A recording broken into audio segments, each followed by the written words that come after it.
Ние православните христијани пред Великден на Велики четврток бојадисуваме јајце.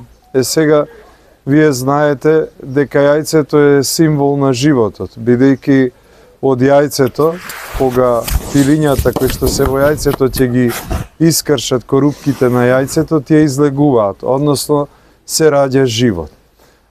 Исто така и Господ, кој што бил 3 дена во гробот, ја искршил гробната плоча, ги победил гробните врати, ги скршил гробните врати и излегол, како што реков, на ист начин како што пилето излегува од јајцето. И затоа јајцето е символ на животот.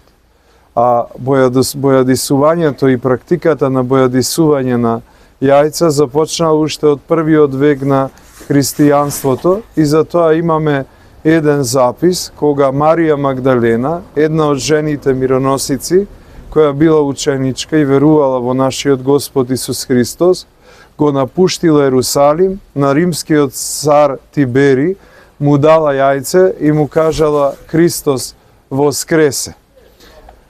И тој случај ни покажува дека бојадисувањето јајца кај христијаните за Великден започнало уште од најраното време, уште од првиот век на христијанството, и таа традиција некако станала благословена традиција. Ние знаеме дека и Господ покажува сила и дејство и ја благословува таа традиција со тоа што великденските јајца се 40 дена, а некои подолго време се нерасипливи. Дури оние што биле бојадисани минатата година се чуваат и една година, па потоа се закопуваат за повторно да се бојадисаат нови јајца.